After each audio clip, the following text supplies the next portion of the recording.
Cerita mempersembahkan Sabda Pandita Ratu.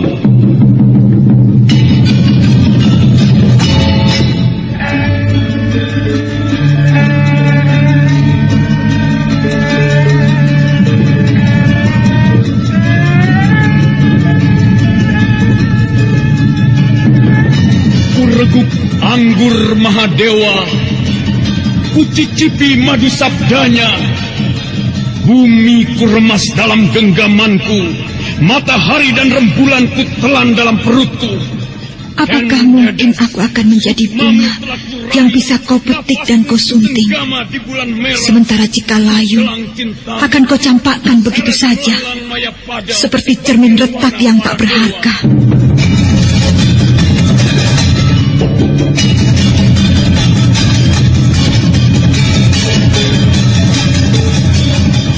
Sabda Pandita Ratu, sebuah kisah penuh dilema, tragedi cinta anak manusia, perebutan tahta, mabuk harta dan duniawi, serta silaunya kehormatan, di mana keangkara murkaan merajalela karena dendam yang membara.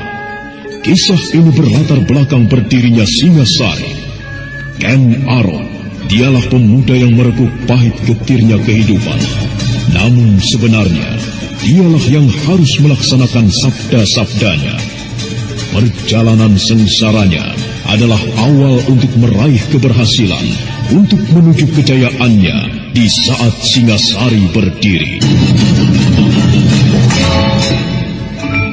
Apakah cita-citamu itu, Kenumang? Aku ingin mengubah nasibku. Aku bosan dengan kehidupanku selama ini yang terlunta-lunta, akrab dalam pelukan kemelaratan. Kadangkala aku berangan-angan, aku adalah seorang istri dari Patih. Bahkan lebih gila lagi, aku berangan-angan, andai kata aku adalah seorang permaisuri, maka akan terhapus semua masa silamku, terhapus lenyap, tidak bersisa semua kenangan buruk yang kumiliki. Itulah cita-citaku, Kakang Ken Arok. Bagaimana dengan kau, Kakang? Aku ingin menjadi seorang raja.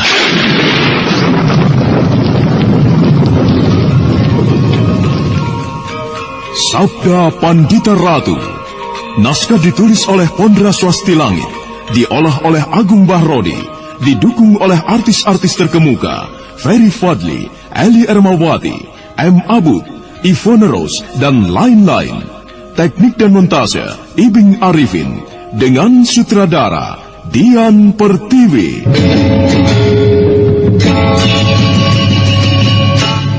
Sabda Pandita Ratu kali ini mengetengahkan episode ke-10 dengan judul Gerhana di Medan Laga.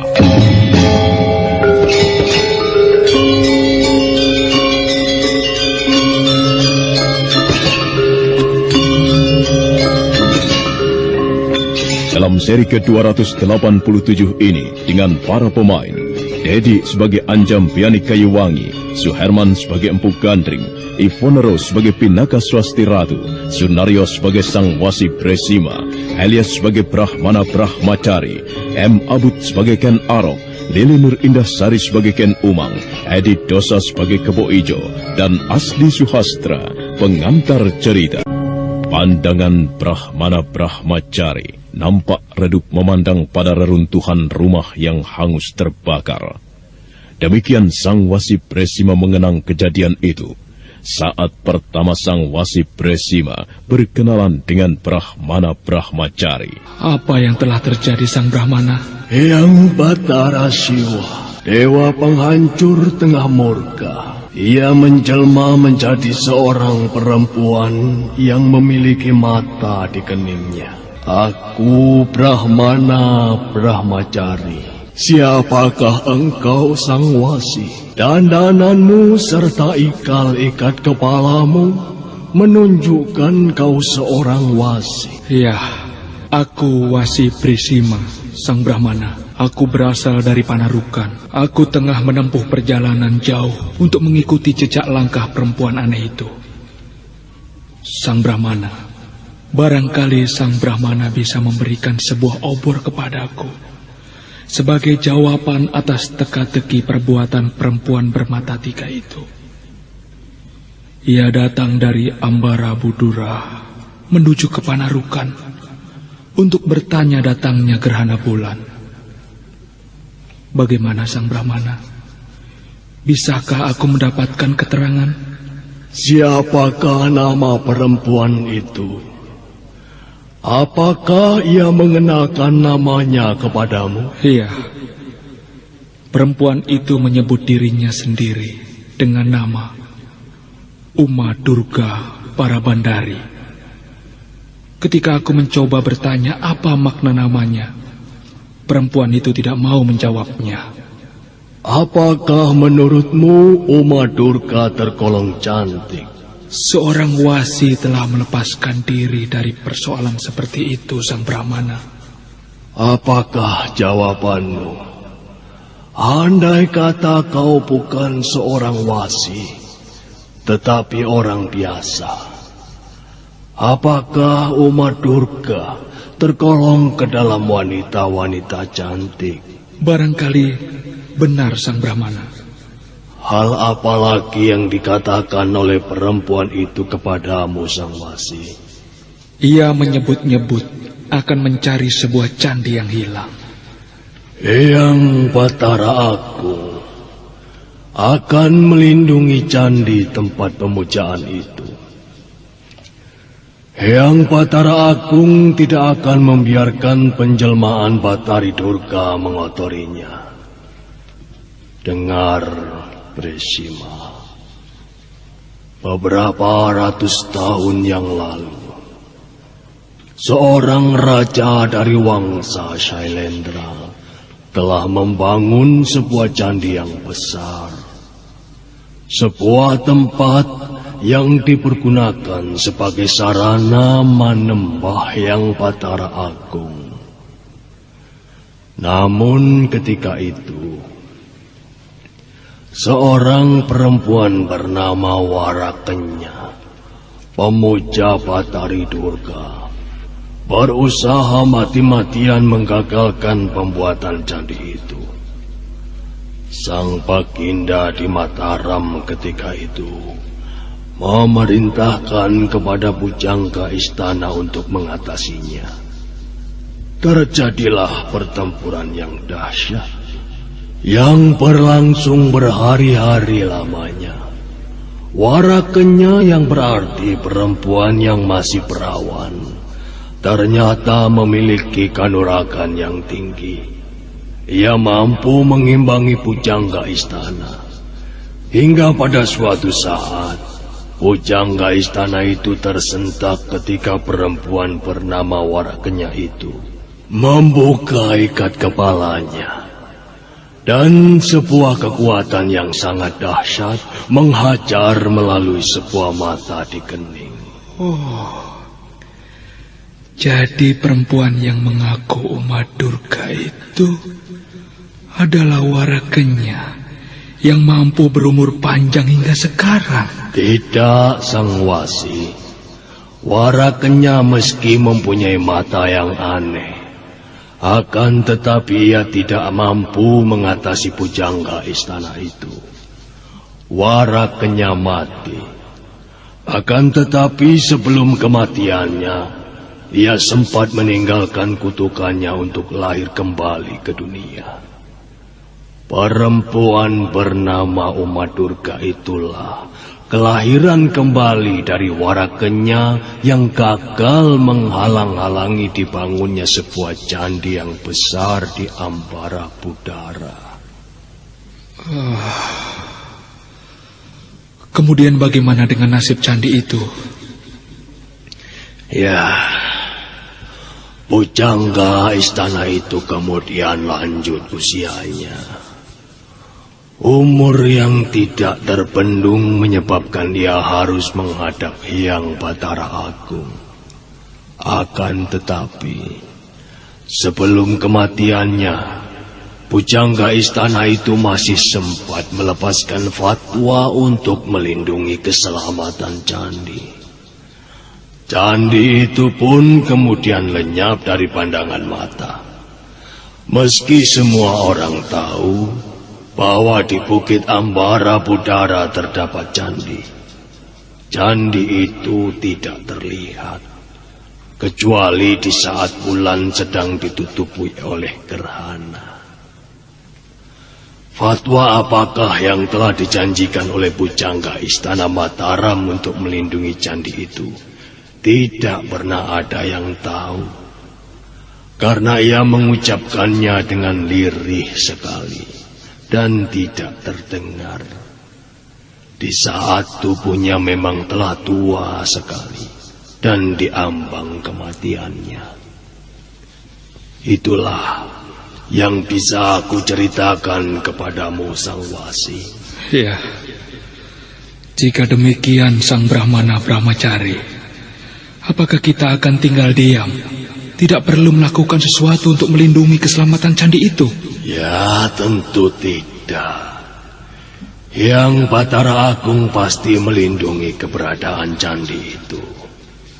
Akan tetapi mungkin kita atau orang lain yang menjadi tangan-tangan yang dipergunakan untuk menyelamatkannya. Meski itu bisa jadi berarti pengorbanan nyawa. Itulah pertemuanku dengan Brahmana Brahmacari ketika itu. Brahmana Brahmacari telah berjanji untuk bertemu di sekitar kawasan Ambara Budura ketika bulan gerhana tiba. Maaf Sang Wasi, apakah sejak itu Sang Wasi belum bertemu lagi dengan Brahmana Brahmacari? Belum. Kenapa? Seperti yang aku dengar di dalam perjalananku kembali ke perguruan Widara Kandangan ini, Brahmana Brahmacari telah kembali kepada Hyang Batara Agung. Apa? Brahmana Brahmacari telah meninggal dunia? Benar Sang Wasi, sebuah cerita yang beredar dan menjadi pembicaraan orang-orang dari dunia kanuragan. Brahmana Brahmacari tewas dalam sebuah pertempuran ketika sedang berusaha menolong gadis-gadis yang menjadi korban penculikan. Tidak aku sangka jika pertemuanku dengan Brahmana Brahmacari yang terjadi itu adalah pertemuan yang pertama sekaligus pertemuan yang terakhir. Iya, aneh jika aku rasakan. Mengapa orang-orang macam Brahmana Brahmacari sangat sedikit jumlahnya? Sebaliknya orang-orang macam Ki Sabalangit dan muridnya tidak terhitung jumlahnya. Di samping itu Sang Wasi, justru orang-orang macam Brahmana Brahmacari tidak panjang umurnya. Nah, Nyai Pinaka, aku telah bercerita panjang lebar atas apa yang telah menimpa perguruanmu. Sekarang, apakah yang akan kau lakukan? Aku tentu tidak akan berpangku tangan Sang Wasi. Aku ingin menyusul ke Ambara Budura. Jika Sang Wasi berkenan, aku ingin menempuh perjalanan bersama-sama Sang Wasi. Aku tidak keberatan, Nyai. Akan tetapi Sang Wasi, jiwaku masih bergetar melihat keadaan perguruanku yang porak-poranda seperti ini. Malam ini, aku ingin bermalam di sini. Ya, silakan. Maka demikianlah Pinaka Swasti Ratu segera melanjutkan memeriksa reruntuhan rumahnya, juga reruntuhan segenap rumah yang lain yang tinggal puing-puing belaka. Hati gadis itu serasa teriris, remuk dan berantakan, seolah waktu terulang kembali. Kenangan-kenangan masa silam itu muncul kembali. Bayangan ayahnya, sosok yang sangat dicintainya sebagai seorang ayah, tetapi juga sebagai seorang lelaki, berbaur dengan bayangan Kamaswara, adiknya yang karena ketidaktahuannya telah menjadi suaminya dan bahkan telah meninggalkan benih bayi di dalam perutnya. Ayah, jika saja kau masih hidup, tentu aku tidak akan mengalami hal seperti ini. Maafkan aku, Ayah. Perguruan menjadi berantakan. Ternyata aku tidak mampu melindungi Widara Kandangan seperti yang kau amanatkan kepadaku. Rumah-rumah menjadi puing sisa kebakaran seperti ini. Ayah. Air mata menebal di kelopak matanya. Pandangannya mengabur. Apa yang terlihat nampak bergelombang dan bergerak, sebagaimana susunan syarafnya yang ikut bergelombang. Kesedihan melilitnya, sehingga tubuhnya kemudian terhuyung-huyung. Adalah Empu Gandring yang tengah malam itu tertidur lelap, tiba-tiba terbangun oleh ujung sebuah mimpinya.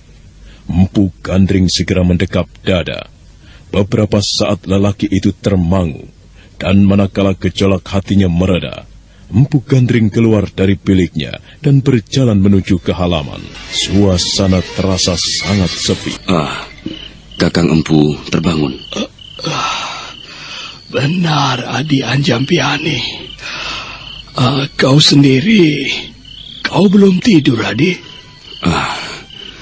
Aku tidak bisa tidur, Kakang. Aku merasakan suasana malam ini agak lain. Udara terasa gerah sekali. Benarkah udara memang terasa gerah, Kakang Empu Gandring? Aku tidak begitu merasakan, Adi. Akan tetapi, jika kau mengatakan suasana terasa tidak sewajarnya, memang benar. Atau mungkin aku terpengaruh dengan mimpiku. Mimpi apa, Kakang Empu? Aku bermimpi menjijikkan sekali. Mimpi bagaimana? Aku bermimpi memakan jeroan mentah.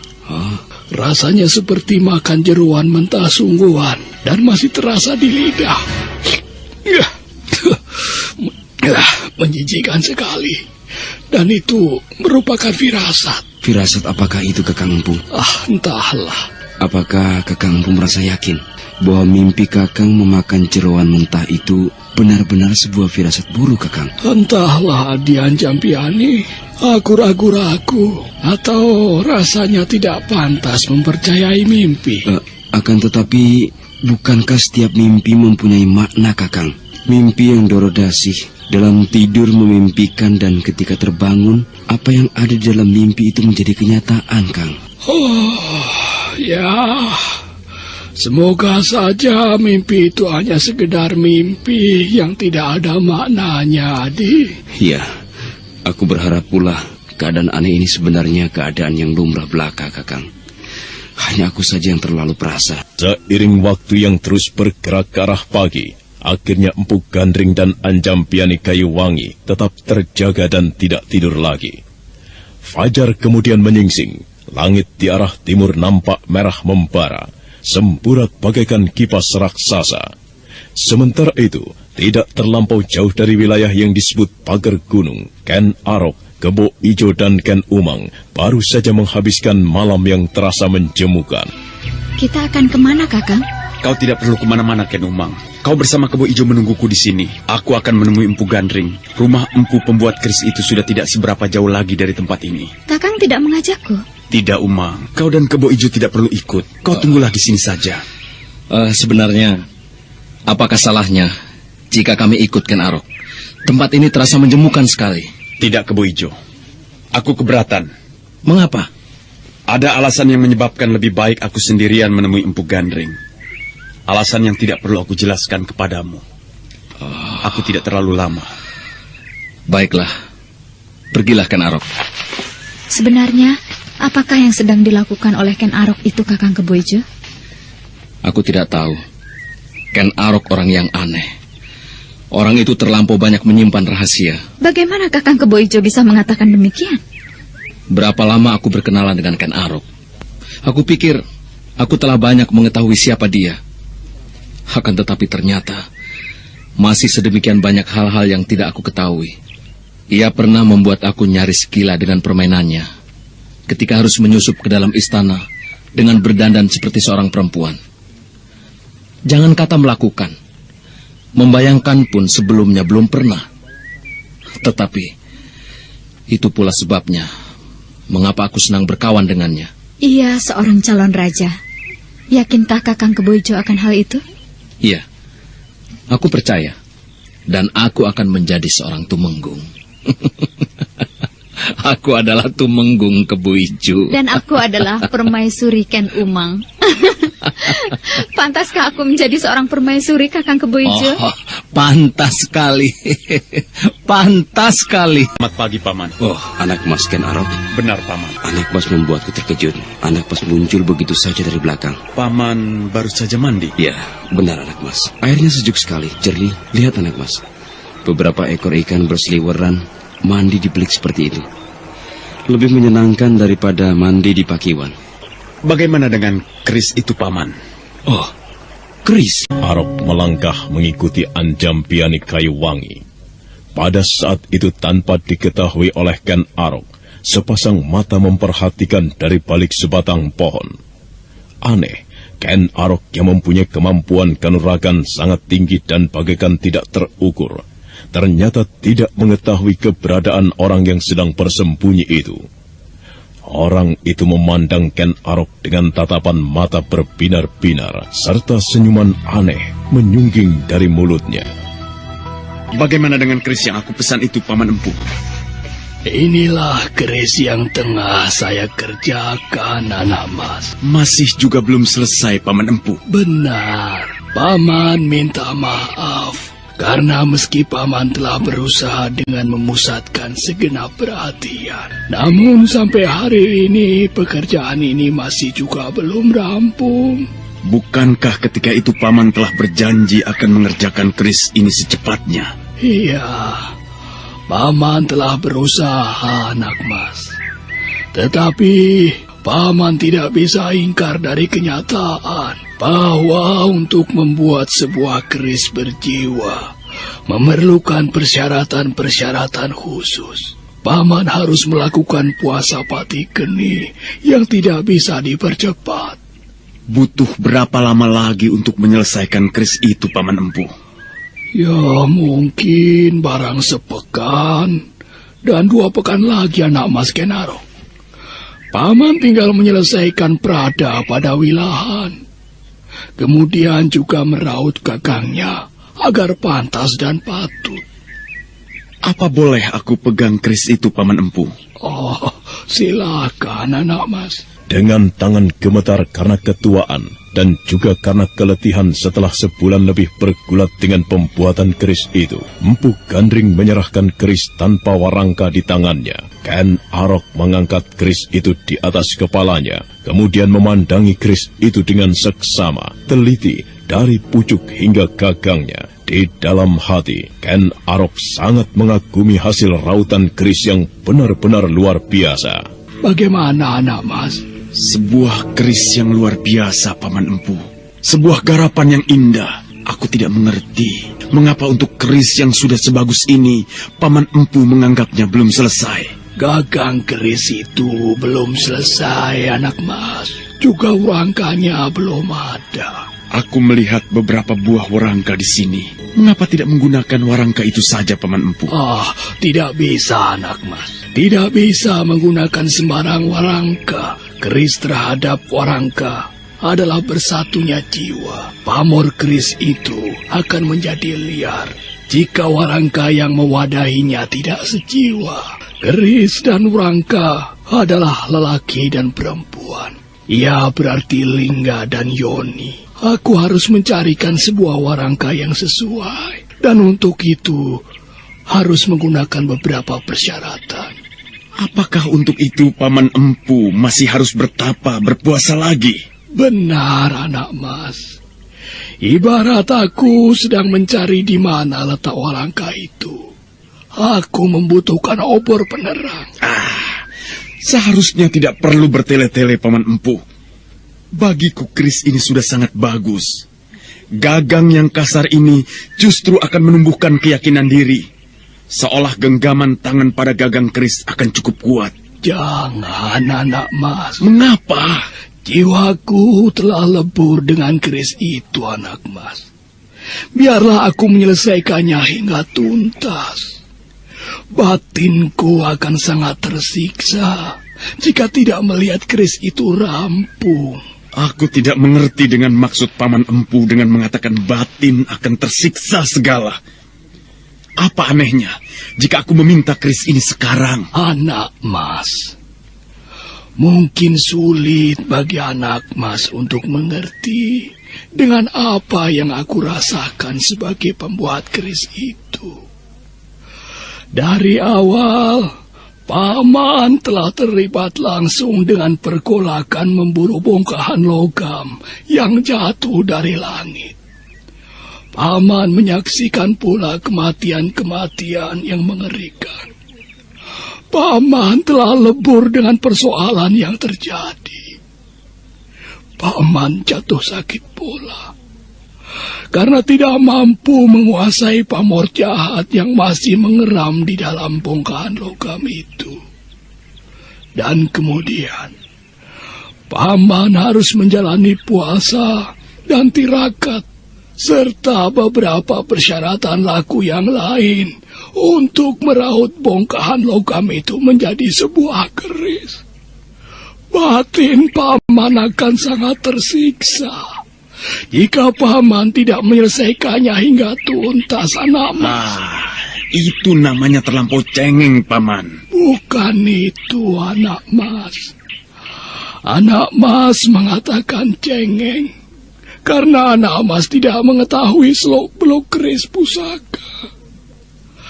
Keris yang belum jadi itu masih menyimpan kekuatan jahat yang akan berbahaya bagi siapapun yang memegangnya. Untuk itu, kekuatan jahat itu harus dienyahkan lebih dulu. Aku Ken Arok. Kekuatan jahat macam apa yang bisa mempengaruhi aku? Aku percaya, anak mas, percaya. Akan tetapi, keris itu akan berumur lebih panjang dari anak mas. Keris itu masih akan tetap berbicara dan berbicara sampai lahirnya cucu, buyut anak mas, dan seterusnya dan seterusnya. Aku percaya jika anak mas mampu menguasai keris itu. Namun bagaimana dengan keturunan anak mas selanjutnya?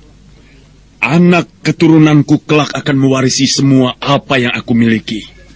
Anak turunanku adalah orang-orang yang pilih tanding, yang tidak akan terpengaruh oleh kekuatan apapun yang ada pada kerisku.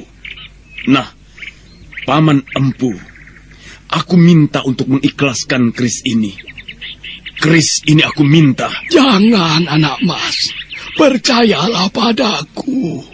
Belum saatnya anak mas meminta keris itu. Apakah sebenarnya di dalam hati Empu Gandring sedang tumbuh keinginan untuk menguasai keris ini? Oh, anak mas. Sama sekali tidak, anak mas. Tuduhan anak mas sangat tidak beralasan. Sungguh-sungguh keris yang sangat luar biasa. Aku mampu merasakan betapa benda ini ingin mencicipi darah. Keris ini ingin mencicipi segarnya darah. Kembali Ken Arok memandangi keris itu dengan seksama. Ada getar-getar aneh yang kemudian muncul di dalam benak Ken Arok. Anjam Piani mendengarkan pembicaraan yang terjadi, dibayangi oleh rasa cemas. Jadi, Paman Empu tidak akan memberikan meski aku memaksa meminta keris ini. Tidak, anak mas. Baiklah, aku tidak akan memaksa. Akan tetapi, aku harus mengatakan kepada Paman Empu betapa dahsyatnya keris ini. Aku mengakui betapa getar pamornya seperti menggerayangi kulitku. Benar-benar sebuah keris yang nampaknya haus darah. Tidak, anak mas. Tidak. Keris itu bukan keris yang haus darah. Jika anak mas sekarang merasakan keris itu haus darah, itu karena keris itu belum rampung. Aku harus berpuasa lagi untuk menghilangkan keganasan keris itu. Sehingga yang tersisa adalah pamor wibawa yang luar biasa, yang akan menyatu dengan jiwa anak mas Ken Arok. Aku merasakan keris ini seperti meminta bukti, Paman. Apa maksud anak mas? Terimalah ini, Paman Empu. Keris ini butuh minum darahmu.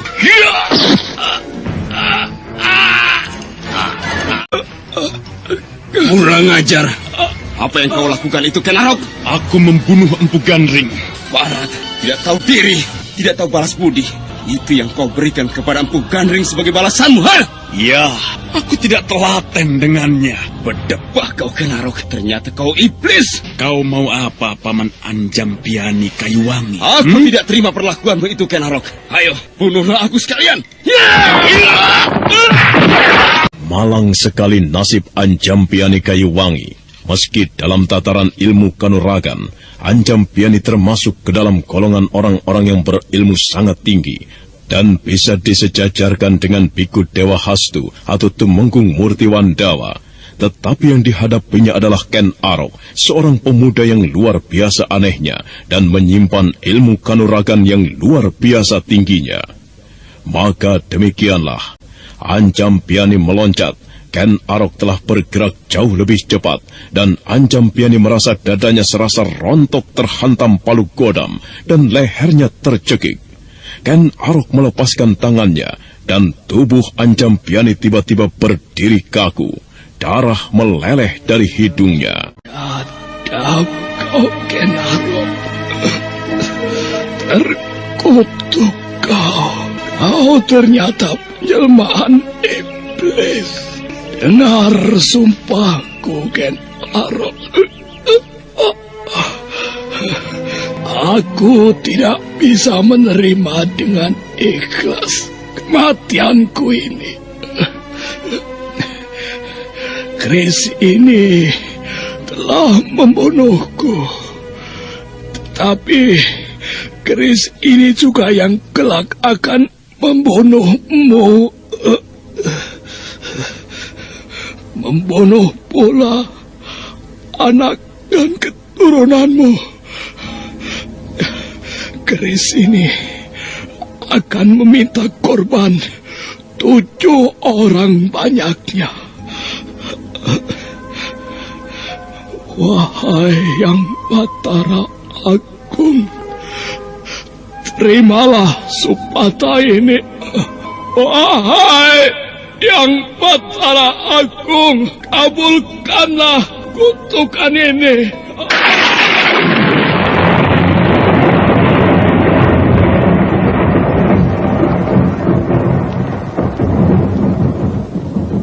Ken Arok tiba-tiba gemetar, sekujur tubuhnya digerayangi oleh rasa takut. Wajahnya mendadak pucat pasi.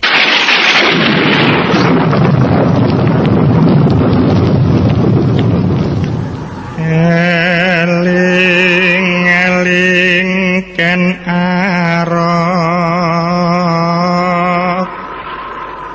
sira den eling,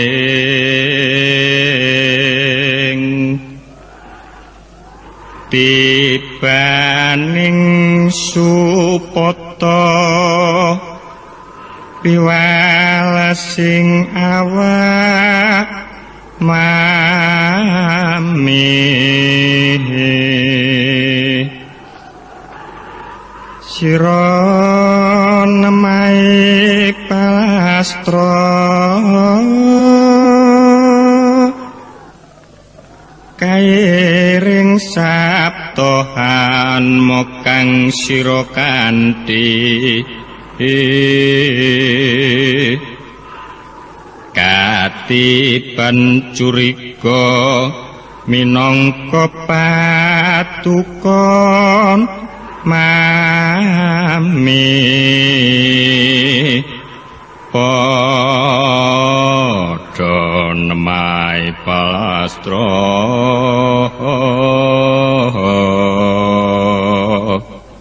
Ledakan petir yang sekali lagi menggelegar membuatnya gemetar dan semakin ketakutan.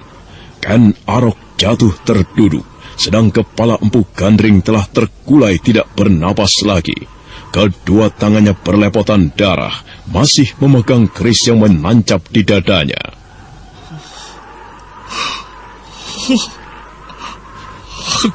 Bagaikan berpacu berebut lebih dahulu, napas Ken Arok tersengal.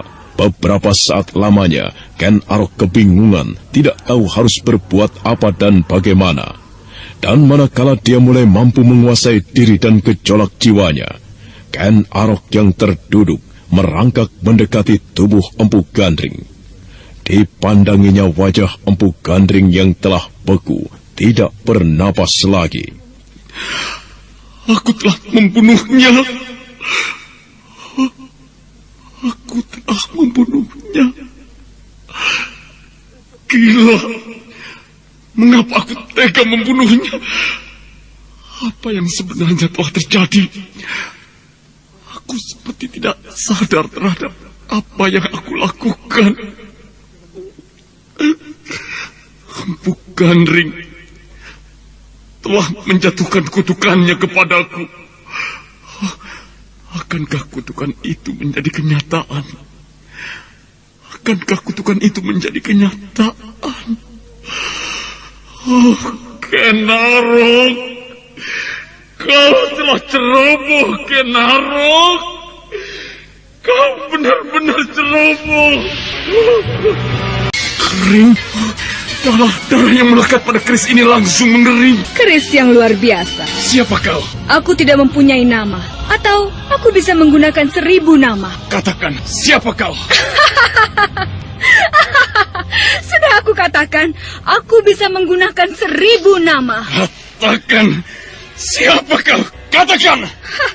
Aku muak dengan caramu memaksa, kawan muda. Aku tidak mau menjawab pertanyaanmu. Kau berani menolak perintahku. Katakan kau siapa? Apa yang kau lakukan di sini? Aku sekedar lewat, dan aku berkesempatan menyaksikan tontonan yang luar biasa dan membuat hatiku puas. Aku paling suka menyaksikan hal-hal seperti yang baru saja kau lakukan. Oh, siapa sebenarnya engkau ini? Tidak perlu. Aku tidak akan menjawab pertanyaan itu. Apa perlu aku memaksamu? Kau memang mempunyai kesukaan memaksa. Empu yang telah berjasa membuat keris untukmu itu mati karena sifatmu itu. Aku senang dengan sifat itu. Aku paling tidak suka bertele-tele. Cepat sebut siapa kau dan apa keperluanmu. Aku tidak mau menjawab pertanyaanmu itu. Perempuan lancang, perempuan sombong. Kau tidak dapat berbuat lancang di hadapanku.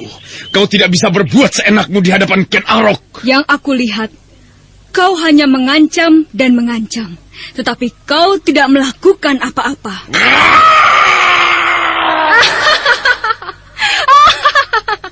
Kau pintar menirukan seekor singa mengaum. Jangan-jangan kau adalah penjelmaan seekor singa.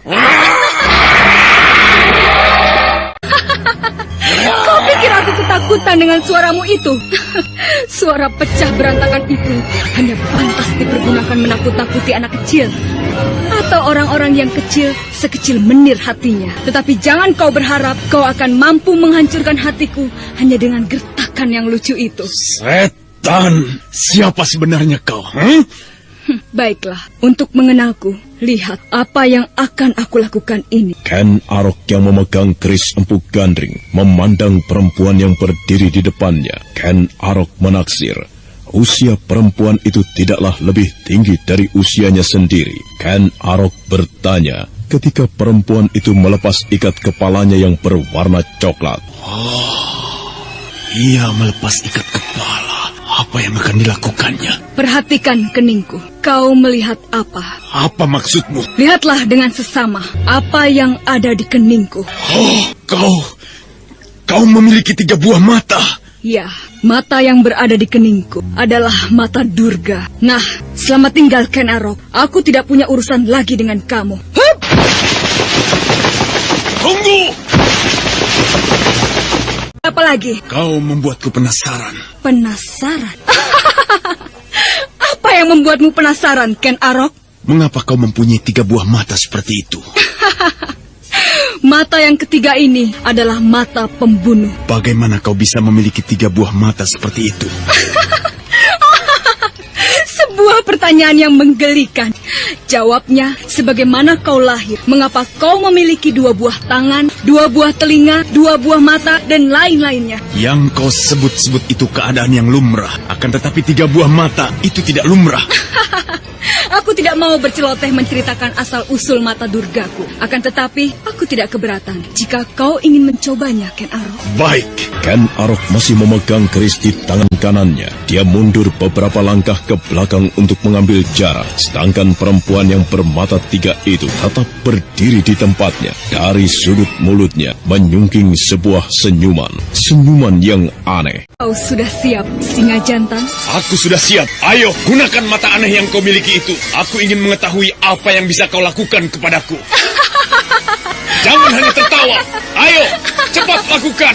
Kebiasaanmu, kau selalu memerintah orang, seolah orang lain tidak bernilai apa-apa bagimu. Tetap, kau harus menyesal karena berani melakukannya kepadaku. Setan! Bersiaplah. Aku sudah bersiap sejak tadi. Hup! Hup! Bagaikan diselubungi oleh tabir pelindung yang tidak akan mampu ditembus oleh ajian macam apapun. Tiba-tiba muncul kabut yang hanya terlihat lamat-lamat menyelimuti tubuhnya. Dan semakin lama semakin menebal. Perempuan itu kemudian memejamkan 2 matanya. Sedang mata yang berada di kening tetap membuka. Terlihat mengerikan ketika putih mata itu lamat-lamat berubah menjadi merah. Dada Ken Arok berdesir melihatnya. Hup! Gila! Gila!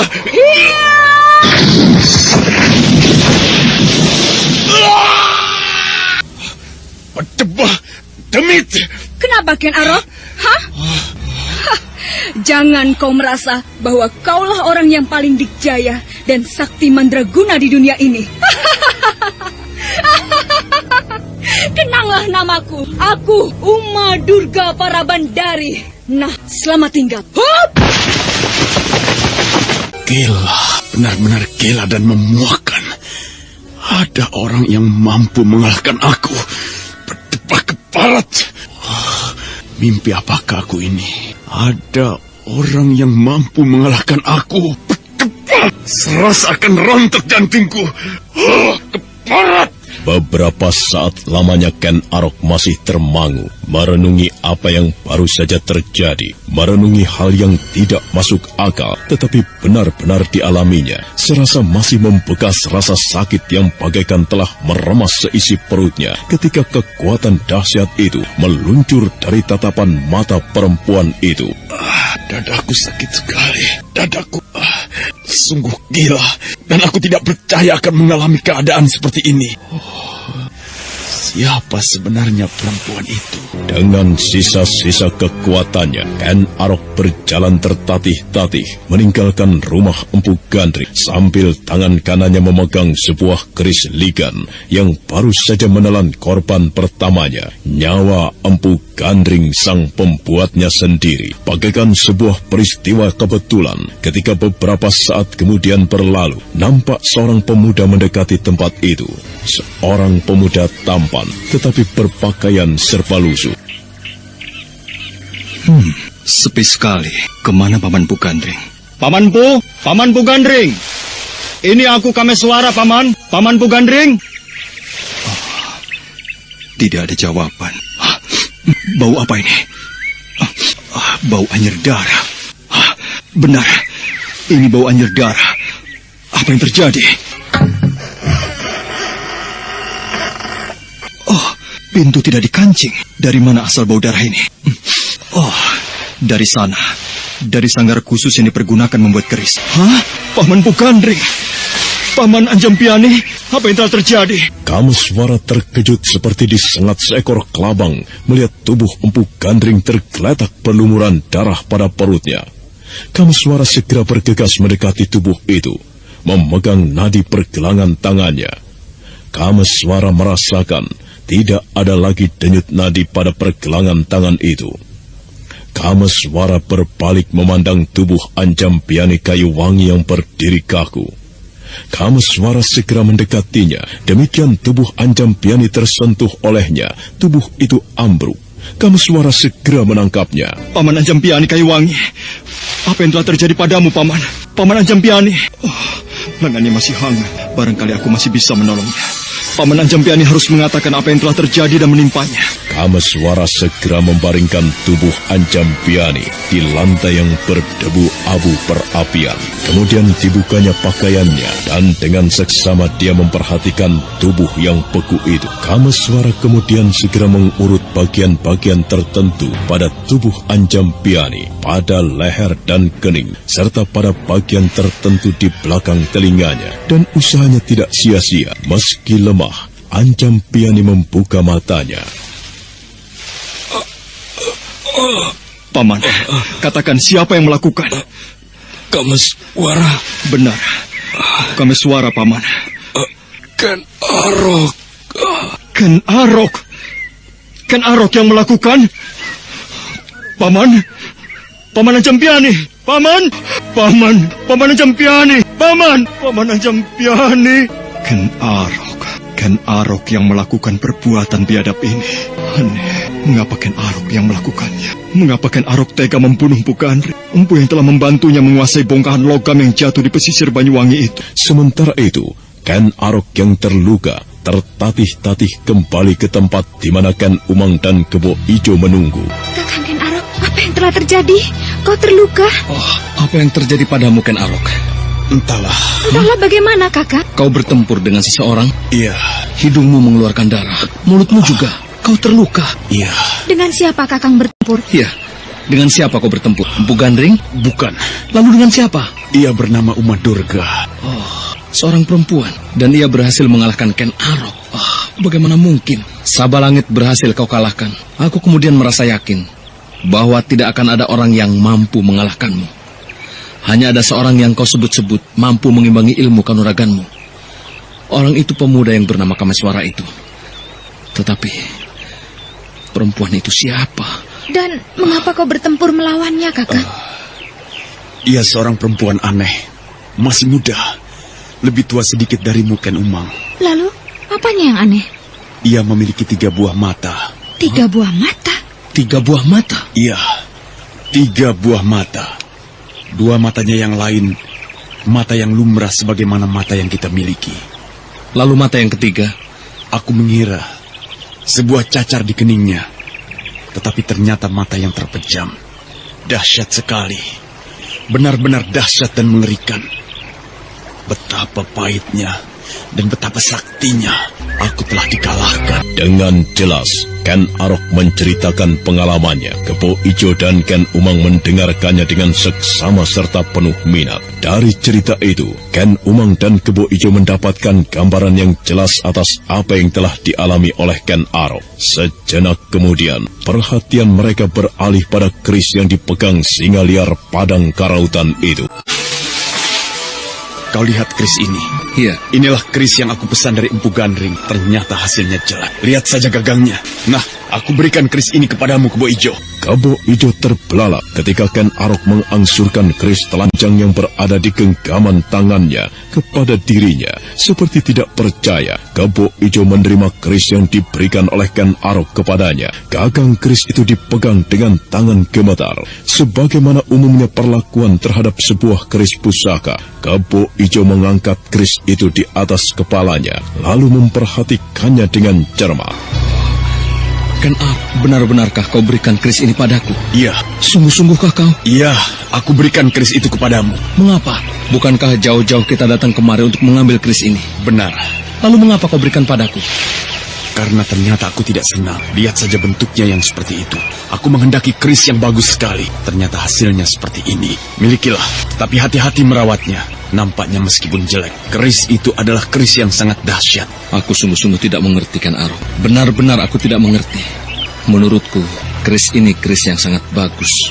Aku mempunyai pengetahuan tentang keris. Keris ini keris yang luar biasa. Aku bisa melihat pamornya yang sangat besar. Garis-garisnya tajam. Apalagi yang membuatnya adalah Empu Gandring. Empu yang sangat terkenal kemampuannya membuat keris. Ini keris yang sangat bagus, Ken Arok. Syukurlah jika kau menganggap keris ini adalah keris yang bagus. Tetapi bagiku keris itu adalah keris yang tidak menarik. Milikilah, Kebo Ijo. Aku ikhlas memberikannya kepadamu. Akan tetapi dengan sebuah syarat. Syarat apa yang harus aku penuhi? Kau harus merahasiakan kepada siapapun bahwa aku yang telah memberimu keris itu. Pertahankan keris itu dengan nyawamu. Jangan sampai keris itu berpindah tangan darimu. Baik. Baiklah, Ken Arok. Aku laksanakan permintaanmu. Sekarang marilah kita segera tinggalkan tempat ini. Kita antar Ken Umang. Kakang, kemanakah aku sebenarnya harus pergi? Sudah aku katakan, aku akan menitipkan kau kepada seorang kawan. Kelak, jika aku sudah menggenggam apa yang aku angan-angankan, aku menjemputmu untuk kita nikmati bersama-sama. Sebenarnya aku lebih senang jika kau perkenankan bersama-sama denganmu. Tidak, banyak hal yang harus aku kerjakan, dan aku tidak ingin terganggu. Baiklah, aku menurut. Selamat pagi, Paman. Selamat pagi. Ada apa, Kisanak? Namaku Kameswara. Aku baru saja bertamu di rumah Empu Gandring. Tetapi ternyata Empu Gandring telah tewas. Hah? Apa? Empu Gandring tewas? Benar, itulah sebabnya aku memberitahu Kisanak sesama penduduk desa ini. Untuk minta bantuannya menyelenggarakan pembakaran jenazahnya. Baik, baik. Tolong kabari penduduk yang lain, aku akan menunggu di sana. Baik.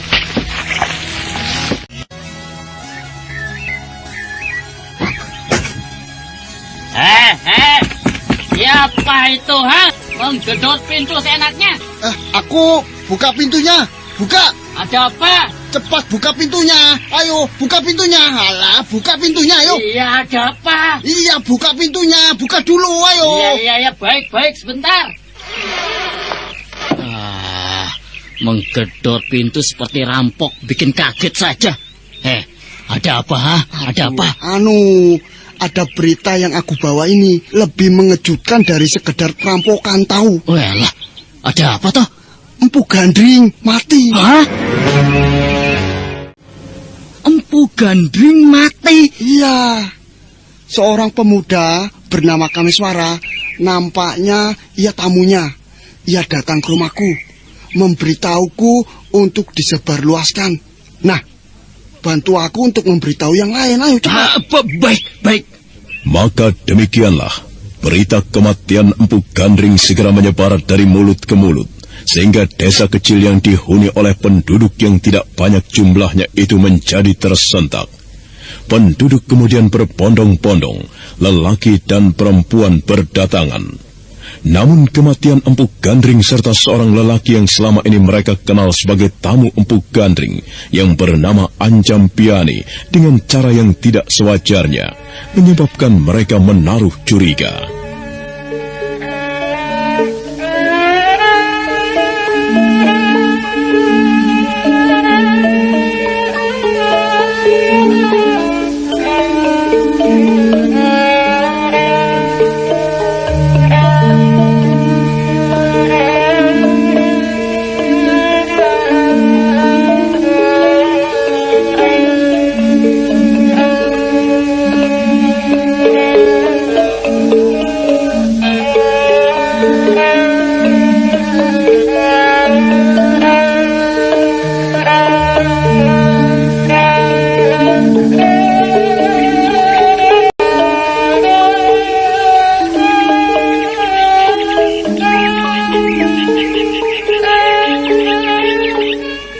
Jadi Empu Gandring mati karena dibunuh orang?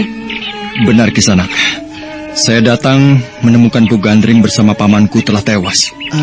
Siapa pamanmu? Orang yang berbaring itu pamanku, Anjam Piani Kayuwangi. Siapa yang melakukannya?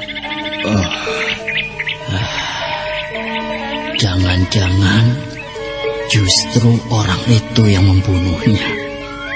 Ia yang melakukan pembunuhan itu. Dan ia mengarang cerita seolah-olah ia tidak berbuat. Aku menaruh prasangka demikian. Pasti dia yang melakukannya. Dan ia mencuci tangan begitu saja. Kisanak, sebaiknya kau mengaku sajalah. Kaukah yang telah membunuh Empu Gandring dan tamunya yang bernama Anjam Piani itu? Bukan. Tolong, percayalah kepadaku. Aku tidak percaya itu. Iya, aku bisa percaya itu. Iya, hanya berpura-pura saja. Tunggu. Sabarlah, Kisanak, sabar. Dengar penjelasanku. tidak ada yang perlu dijelaskan. Bagi kami semuanya sudah jelas. Empu Gandring telah dibunuh orang. Apanya yang kurang jelas? Iya, apanya yang kurang jelas? Empu Gandring telah mati. Semuanya itu sudah tahu. Ya. Semuanya merasa kehilangan. Sudah jelas kan? Dan kau tidak usah menutupi borokmu, Kisanak. Baunya telah tercium. Kau telah membunuh Empu Gandring dan tamunya kan? Saudara-saudara, sebaiknya kita seret saja orang ini ke pendopo padukuhan. Ia harus mendapatkan hukuman atas kelancangannya. Tunggu. Aku bukan pembunuhnya. Aku datang menemukan Bu Gandring mati. Dan karena itu aku memberitahu kalian. Tapi mengapa kalian sekarang justru menuduh aku? Karena kau berusaha ingkar atas perbuatanmu. Aku ingkar karena aku memang tidak melakukan. Kepung orang itu. Kepung dan jangan sampai lolos. Kita tangkap dia. Kalau perlu, kita jatuhi hukuman. Ayo, kepung dia. Ya, kepung dia. Kepung dapat. Jangan sampai ia lari. Ya. Tiba-tiba Kameswara merasakan kepalanya menjadi pening, menyaksikan orang-orang yang sedemikian banyaknya itu merapatkan kepungan, sehingga Kameswara berada di tengah-tengah. Dan ketika salah seorang di antara penduduk mencabut keris, maka yang lain segera mengikutinya pula. Menyerahlah anak muda. Kau akan mendapat perlakuan yang lebih baik daripada perlakuan seperti ini. Jadi apa yang akan kalian lakukan kepadaku? Kau telah membunuh Empu Gandring. Kau harus mendapat hukuman. Lalu hukuman apa yang akan kalian lakukan kepadaku? Bunuh saja dia.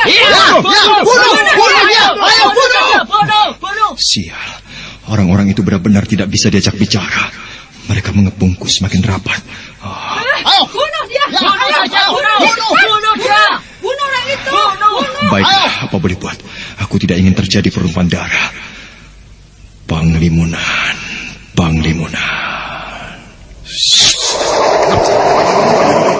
Dia menghilang. Dia menghilang. Dia menghilang. Bagaimana ini? Waduh. Penduduk di lereng Bukit Pagar Gunung itu kebingungan karena calon korbannya lenyap dari pandangan mata. Orang-orang itu berputar-putar dan bahkan saling pandang. Rasa ngeri dan takut tiba-tiba menggerayangi hati mereka. Nah, apa yang akan terjadi kemudian? Saudara pendengar, untuk mengetahui jawabannya, ikutilah kelanjutan kisah ini dalam seri berikutnya. Sampai jumpa.